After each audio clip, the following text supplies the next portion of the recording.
विनोद जी, अभी तक के जो इंडिकेशंस आए हैं उसको देखकर आपको क्या लगता है, अगर विपक्ष थोड़ा खड़ा होता, शायद 6 महीने पहले से लड़ना शुरू करता, तो परिस्थितियां डिफरेंट होती? बिल्कुल ठीक कह रहे हैं आप। और हाथ कंगन को आरसी क्या, अगर थोड़ा समय भी दिया है तो इतना अच्छा प्रदर्शन है समय के हिसाब से, पार्टी के अपने इतिहास के हिसाब से अच्छा प्रदर्शन नहीं है। वहाँ पर एक छत्रराज किया करती थी ये पार्टी, लेकिन आज के दिन स्ट्रगल कर रही है कि किसी तरह से वो अच्छे एक रिस्पेक्टेबल डिफीट जिसे बोलते हैं, इज्जतदार हार, ये एक इज्जतदार हार होगी कांग्रेस की हरियाणा के अंदर, अगर यही आंकड़े बने रहते हैं या थोड़े से बढ़ते हैं। लेकिन भारतीय जनता पार्टी के लिए विचाराधीन होगा कि क्या उनकी पॉलिसीज जो उन्होंने लागू की वो अच्छी तरह से लागू हुई, क्या लोग उससे आश्वासित थे, नहीं थे, और कहाँ पर उनसे चूक हुई। मैं समझता हूँ कि ये जो रिजल्ट्स हैं इससे BJP will get power, opposition will get hope. आप समझ रहे हैं ना मेरी बात? बिल्कुल सही आपने बिल्कुल सही पकड़ा इसको कि उम्मीद, अगर अभी तक ऐसा लगता था कि ना उम्मीद हो चुकी है कांग्रेस पार्टी और कोई होप नहीं बची है, तस्वीरें आ गई है, जीत के जश्न की तस्वीरें हैं। ये कहां पर मन रहा है भाई जीत का जश्न? बीजेपी में किस तरह से जीत का जश्न है ये तो हम देख ही रहे हैं। लगता है कि ये जो तस्वीरें महाराष्ट्र की, जी महाराष्ट्र में तो बनता है, लड्डू बने थे, लेकिन थोड़े लड्डू उनको घर में रखने पड़ेंगे, उतनी सीटें नहीं मिलती दिखाई दे रही है। 244 तक जाने की बात थी। राहुल सर, मैं आपसे यहां पर जानना चाहूंगा, क्या वाकई में अपोजिशन को होप मिली है? क्या वाकई में जब 2 बड़े क्रूशियल इलेक्शंस आने वाले हैं, आने वाले समय में बिहार और दिल्ली के साथ ही साथ झारखंड भी उसके अंदर शामिल होगा, ऐसे में आपको क्या लगता है परिस्थितियां बदलेंगी राजनीतिक तौर पर? एक निराशावादी माहौल से विपक्ष निकल पाएगा इन परिणामों के बाद, अगर यही परिणाम कंटिन्यू होते हैं तो? देखिए, परिस्थितियां 5 साल बाद तो बदलती ही हैं, भले ही नतीजे और सीटों के में वो उतना कई बार न दिख पाए, लेकिन बदलाव निरंतर होता रहता है। जैसा अभी थोड़ी देर पहले बात हुई, ये राष्ट्रवादी मुद्दे, पाकिस्तान बनाम भारत और उसके पीछे का जो असली विभाजन देश में है, वो सारी चीज़ें रहेंगी, ये हटने वाली नहीं है। लेकिन अब बीजेपी को अपने काम पर, अपनी सरकारों के काम पर जनता महसूस कर रही है कि नहीं उस काम को। जो आर्थिक मुद्दे हैं, जो आर्थिक चुनौतियां सामने हैं, रोजगार का प्रश्न हो और कृषि अर्थव्यवस्था का प्रश्न हो, इस देश में सबसे बड़ी चुनौती अगर कहें संकट है वो खेती का है, गाँवों का है।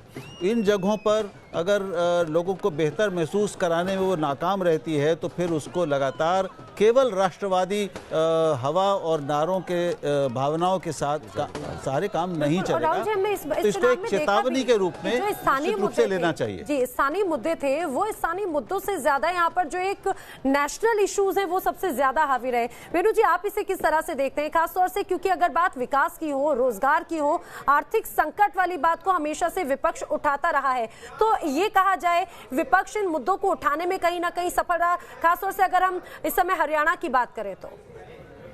देखिए, 1980s में बिल क्लिंटन ने ये पहली बार नारा दिया था, इट्स द इकोनॉमी स्टूपिड। कहने का मतलब कि जो है वो इकोनॉमी है जो इलेक्टोरल आउटकम्स को डिटरमिन करती है। बीजेपी ने उस स्लोगन को उलट दिया है, इट्स द कल्चर स्टूपिड।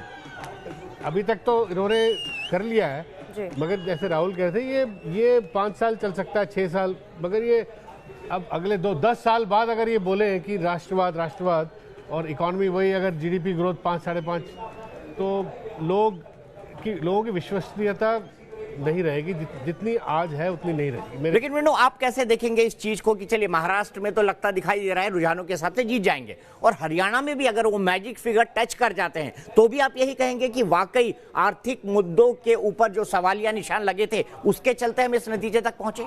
अगर आप तुलना करें इनकी अपनी जो अपेक्षा थी, जो 2/3 जो अमित शाह जी कह रहे थे, उस हिसाब से देखें तो यूथ वोट का आंकलन भी करना पड़ेगा। ये कहा जा रहा है कि यंग लोग जो है हरियाणा में, जो यूथ अनएम्प्लॉयमेंट है वो 20 से 25% तक है, जबकि नॉर्मल अनएम्प्लॉयमेंट देश में जो है 7.5% है। तो वो उनका वोट किस तरफ गया है उसका भी आंकलन करना पड़ेगा। मेरे ख्याल इस बारी ऑपोजिशन को गया है उनका वोट। लेकिन जिस तरह से राहुल जी ने भी एक बात कही कि किसानों का मुद्दा जो हमेशा से सबसे बहुत ज्यादा एक चर्चा का विषय तो रहा है और ये सवाल भी रहा है, और दूसरी तरफ एक बात ये कि हाल ही में जिस तरह से अभी हमने देखा कई लोगों की नौकरियां गई, ये भी मुद्दा यहाँ पर लोगों के मन में नाराजगी के साथ में था। देखिए, आप किसानों से आप बात कीजिएगा कहीं पे भी, ये जो शुरू में जो मोदी जी ने वादा किया था कि पहले बोला था कि इनकी आमदनी दुगनी होगी, फिर पहले बोला कि 50% जो कॉस्ट के ऊपर होगा, फिर आमदनी किसानों की दुगनी। किसान ये बात मान के चल रहे हैं, शुरू से बोल रहे हैं कि नहीं हुई है। उसके बावजूद इन्होंने बीजेपी को वोट दिया 2019 में, मगर ये बीजेपी गलती होगी कि अगर कि किसान को इसी तरह चलिए इसका रिएक्शन हम बीजेपी से ले लेते हैं। राजीव जेटली कुछ कहना चाहते हैं। राजीव, क्या आप एमके की बात से एग्री करते हैं? क्या वाकई में परिस्थितियां ठीक इसी तरह की हैं?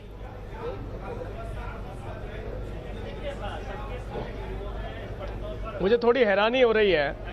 मुझे ऐसा लग रहा है कि जैसे भारतीय जनता पार्टी आपके ट्रेंड में वहां नजर आ रही है एक्सपर्ट्स को जहां कांग्रेस पार्टी है, और कांग्रेस वहां नजर आ रही है जहां भारतीय जनता पार्टी है। भारतीय जनता पार्टी हरियाणा में भी बढ़त बनाए हुए है। मैंने अभी थोड़ी देर पहले बोला आपको कि 11 सीटों पर बढ़त बनाए हुए है।